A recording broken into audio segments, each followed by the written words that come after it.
words have power because we are kings and our words matter.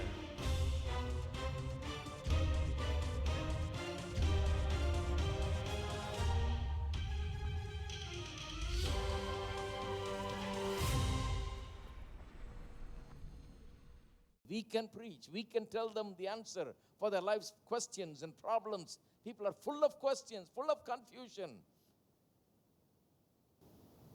And we have the answers. And the preaching, Christian preaching, is about that. Giving those things, the prescription out. The gospel is the prescription of God for salvation. Give thanks to the Lord, our God and King. His love endures forever. For He is good, He is above all things. His love endures forever. Sing praise, sing praise. With a mighty hand and an outstretched arm, His love endures forever. For the life that's been reborn, His love endures forever. Sing praise, sing praise, sing praise, sing praise, sing praise. Forever God is faithful, forever God is strong, forever God is with us, forever and ever. Forever God is faithful, forever God is strong, forever God is with us, forever and ever, forever.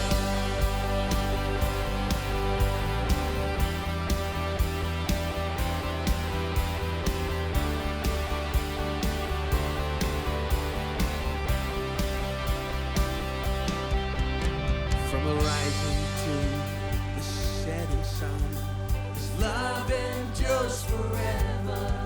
And by the grace of God, we will carry on. Everybody, His love endures forever. Sing praise, sing praise, sing praise.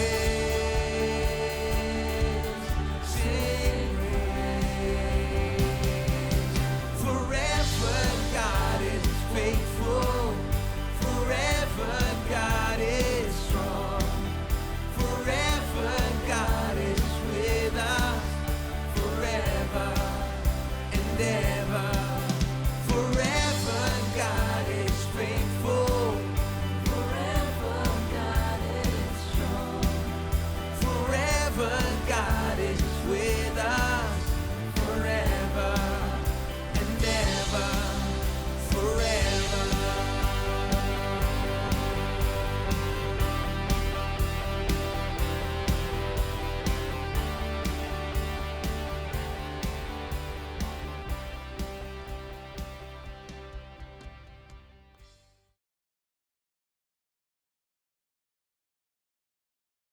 Paul doesn't want saints to drag the Lord's name out there and dirty it all around the town, you know.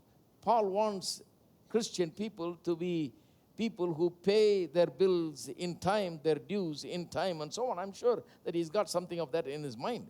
Don't be like the world. If the man who has borrowed you, lent you the money has to come and knock on your door and talk about you, you know, there's a Christian staying here. Where is he gone? They say he's gone to the fasting meeting. But he's not paying the bill, you know. He's not paying the due, but he's interested in fasting meeting. He's gone to the fasting and prayer, you know. And so that guy comes and stands at your door, and there's a big cross on your door. He says, my God, how can I knock on the cross? You know. So here is God's name dragged out. He says, and he finds a few Christians like that in town. Then he goes around talking, saying, all these Christians are like that. I have so many Christian customers. Half of them don't pay their bills. You have to knock on their door all the time. They're out there and somewhere fasting and praying. They've gone to all-night prayer, all-day prayer and all this, but they're not paying the... See, the Lord's name is dragged out in the world and put to shame. I'm sure Paul has something like that in mind. But also, not only the Lord's name is ruined, our relationships are ruined. A lot of quarrels and a lot of misunderstandings, a lot of animosity between people is created because of this borrowing business, especially when someone borrows and does not pay back in time and pay back responsibly. Amen? Have you seen people that borrow and say, I totally forgot? How can you forget, man? How can you forget any amount of money that you borrow and say, I'm totally forgot, I'm sorry, totally forgot,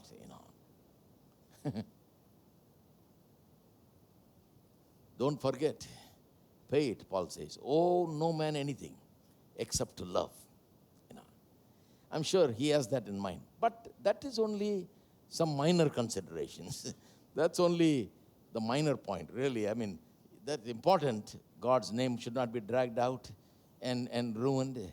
And your relationships must not be ruined, and quarrel must not happen because of this borrowing business. All that is his concern, really, and that is surely there as a factor. But something more is there, I believe. It means something more. Certainly something more. And what is this? What does it really mean? What is he trying to get at? Now, for that we have to go to chapter 1, because that is where this whole idea of owing something begins. See, Paul is someone that's got something in his mind and powerfully expresses it. Go to chapter 1 and let me read to you verse 14. He's talking about how he would like to come to Rome and preach the gospel. He's been desiring to do so. Verse 13 says that he attempted to do so, but he failed because there have been some hindrances that stopped him from coming there to Rome. So he's not made the trip. He regrets it. He really wants to come. And then he puts it like that. He says, I'm a debtor, using the word debtor. He says, I feel like I owe, he says. I'm a debtor. I'm trying to explain the meaning of Romans 13:8. But let's look at this. I'm a debtor both to Greeks and to barbarians, both to wise and to unwise.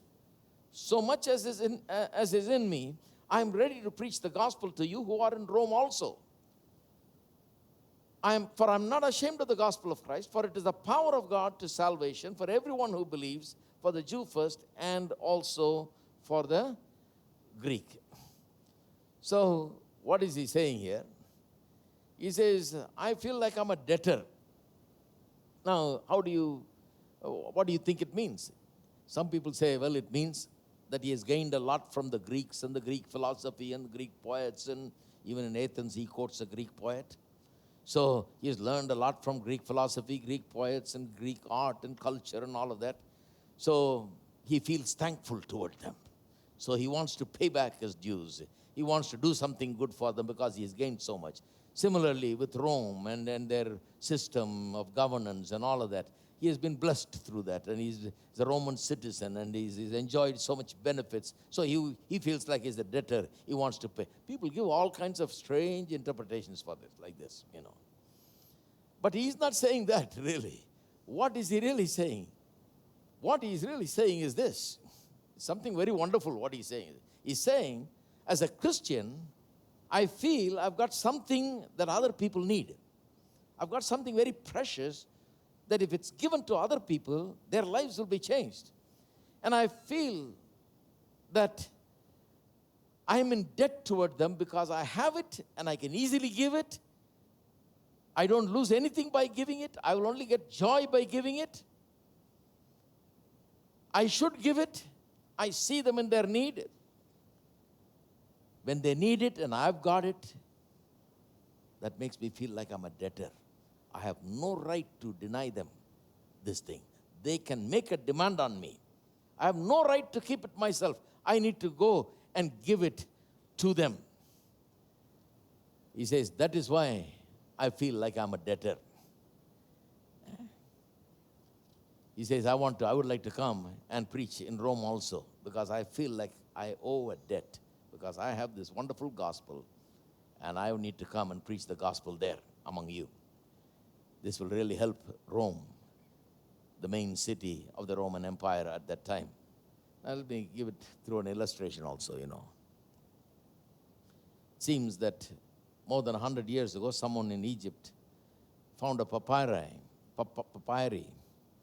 which had some information there concerning the word power.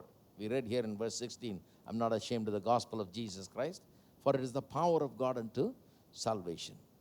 So in that papyrus, there was information, it seems, concerning the word power, that the word power used here was used in those days also for what we call prescription these days. This word was used for what we call prescription, the doctor's prescription these days. So it will read something like this: I'm not ashamed of the gospel of Jesus Christ, for it is God's prescription for those who want to be saved. That's how it will read, So what he's basically saying is this. He says, I feel like I'm a man that had a terrible sickness at one time. And I suffered under that sickness so much. Pain, suffering.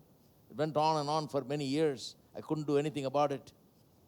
It literally crippled me. And I went everywhere, to every doctor, every consultant, every hospital, received all kinds of treatment. Nobody was able to fix this problem for me. I was agonizing over it. Then finally, someone told me that there is a doctor somewhere. There is someone that treats these kinds of cases, and it's had success with this, that I must approach that person. So I approached that person, and that person examined me thoroughly and wrote a prescription and gave it to me. And I went and took those medicines according to how it must be taken, according to the prescription. And after a while, I was completely well. Now I go down the road, and I see another man walking right next to me. He seems like he's got the same problem I used to have.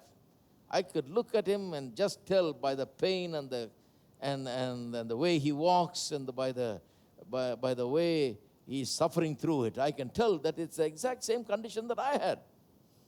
So I look at him, I feel sorry for him, because I know exactly what it is to be like that, because I was like that for many years.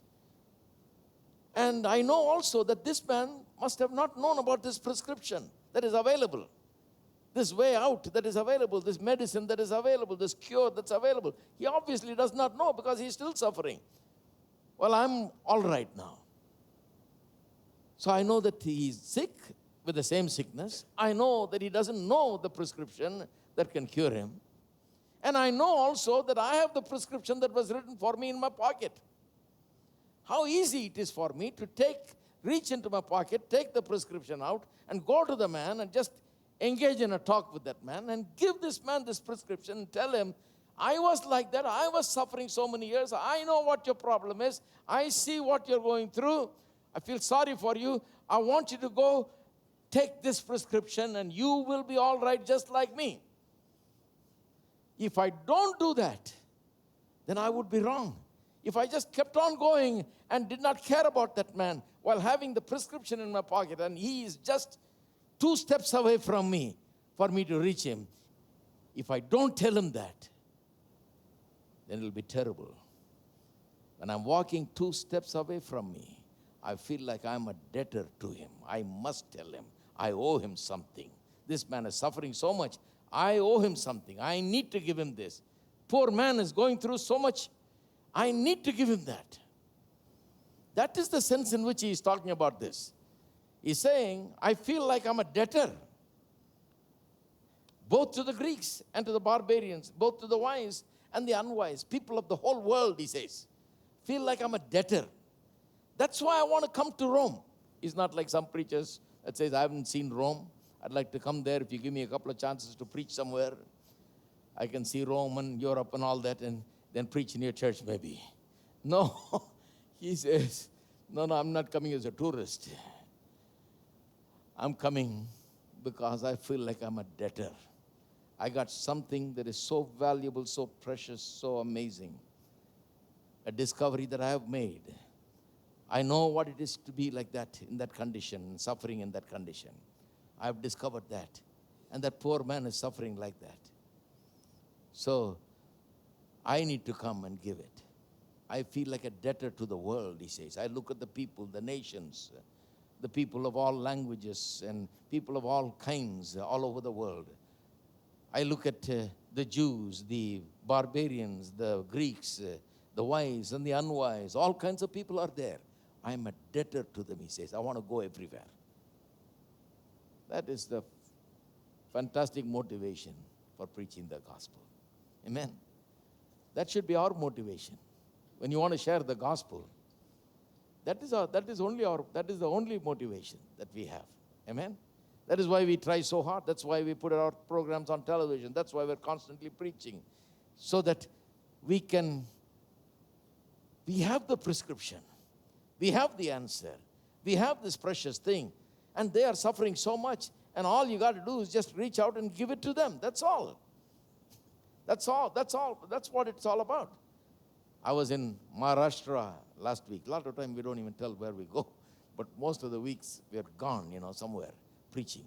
Last week I was in Maharashtra preaching for 3 days. Wonderful, wonderful meeting. Open air meeting. Amazing. Near Chandrapur. Amazing meeting. So many people came and were blessed. In the mornings we had teaching sessions and so on. Evening also, we taught on a lot of things. And it was an amazing meeting. And so many people we were able to reach. And this week I've been here. But this coming week, Wednesday, I'm leaving to go to, what is that place? Uttar Pradesh. Uttar Pradesh, near Varanasi, Ahmedabad is the place we're going for a few days of meetings. Why do we go? Sometimes my head is spinning. I don't even know where I am, When I get up, which town I am in, where I am in, where I have to go, what I have to do. Because going constantly, it seems like your time is spent on just traveling and going up and down, But you feel sometimes very tired and you feel like you're worn out. But there is an urge to go. Why there is an urge to go? I feel just like Paul, and every Christian should feel just like Paul, that we are a debtor to the whole world, to every kind of people there is. We are debtors. We have something precious. We have what they need. We can preach. We can tell them the answer for their life's questions and problems. People are full of questions, full of confusion. And we have the answers. And the preaching, Christian preaching, is about that. Giving those things, the prescription out. The gospel is the prescription of God for salvation. Amen? All right, so that's the sense in which in Romans 13:8 he's talking about it. He says, do not owe anything except to, Romans 13. Do not owe no one anything except to love one another. So what does it mean? It means that in the world you may owe this and that to everybody, but all those debts you pay it off. 36 months, 60 months. Some of them are 999 months, You suffer through them and pay them off, right? Whatever it is.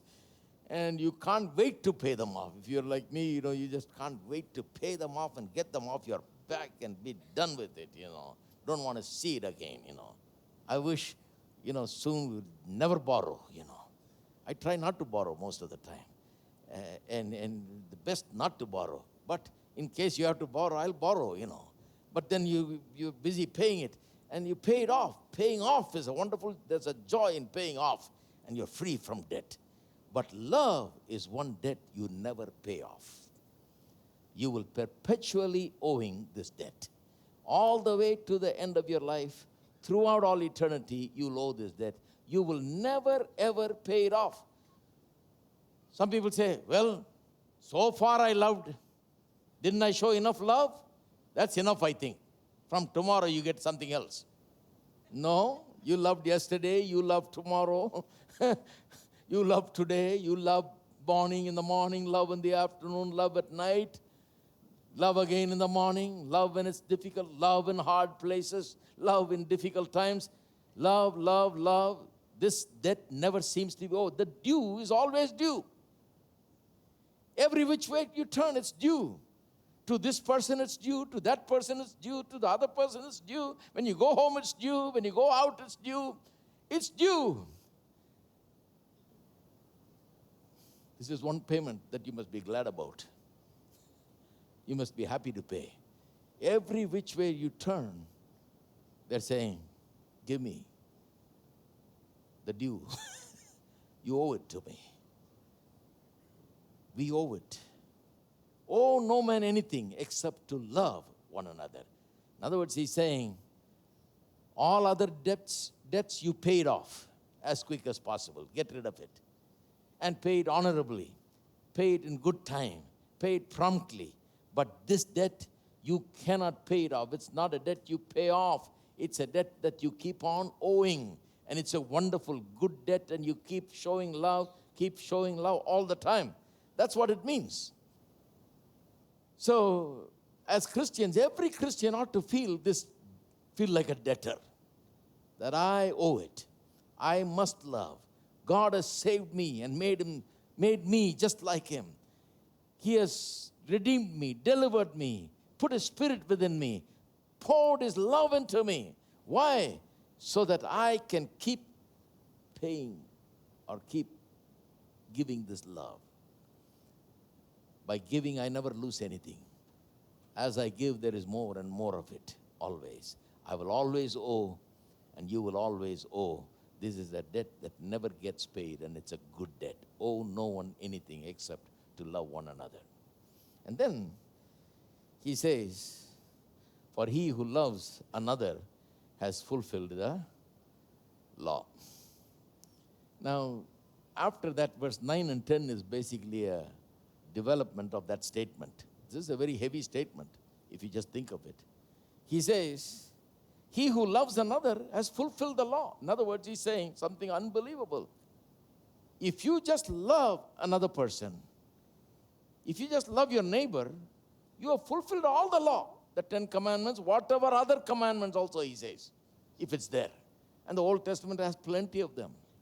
Whatever other commandments you have, the 10 commandments and all other commandments can be fulfilled in one shot by loving one another, he says. That's a heavy statement. So how can that be possible? How can you just love one another and then fulfill all of the law? That looks like fancy thing. This is something unbelievable. How can you do that? And then he says, for the commandments, he's now explaining, for the commandments, you shall not commit adultery, you shall not murder, you shall not steal, you shall not bear false witness, you shall not covet. And if there is any other commandment, see there? You know of any other commandment? Are all summed up in this saying, namely, you shall love your neighbor as yourself. Love does not do any harm to a neighbor. Therefore, love is the fulfillment of the law. He explains why that statement is true. And look at his explanation. It's a very heavy explanation. He picks 5 of the 10 commandments, the last 5, and literally quotes them here. His understanding is no different from Jesus' understanding. I told you Jesus separated the commandments into 2 sections, divided into 2. The first 4, loving God. The next 6, loving others. Now, Paul has the same understanding. See, they all learned it from Jesus. They got the right interpretation. Paul was a Pharisee. He was among the gang that always misunderstood the commandments. That was the problem with the Pharisees. They never understood the purpose, the function of the commandments at all. And Jesus had to teach it in the Sermon on the Mount. In the Sermon on the Mount, chapter 5, verse 17, all the way to the end, he picks one commandment of the other as examples and gives interpretations. He gives the false interpretation and then gives the correct interpretation. He says, you've heard it said that you shall not murder. But I say unto you, if a man is angry with his brother and calls him a fool, he has already committed a murder. He says, you have heard it said, you shall not commit adultery. But I say unto you, if a man looks at a woman with a lustful eye, he has already committed adultery. This is Jesus' interpretation. What was the Pharisees' interpretation? The Pharisees' interpretation was, the commandment says you shall not murder. Have you done any murder? The guy says, no. And they say, you're clear. You're a holy man. You're clear. Jesus says, no. Is there anger in your heart? Is that Cain's spirit in your heart, that murderous spirit? You have not murdered anyone, but do you want to murder someone? Would you like to see someone killed? Do you hate someone? Do you abhor someone? That is the thing from which murder comes later on. Therefore, that is like murder. He says, the thing is this. Jesus is giving the right interpretation of the law. Pharisees always misunderstood it. The same thing with committing adultery. The Pharisees approached it like this. Have you done it? The guy says, no, I've certainly not done it. Came near to doing it, but didn't do it. So the Pharisee says, thank God you didn't do it. So you're okay. But Jesus says, no, if you looked at a woman with a lustful eye, you already committed adultery. Now this may seem very hard for some people, but this is the correct interpretation of the law. Let's clap our hands. Remind ourselves about who we are. I know who I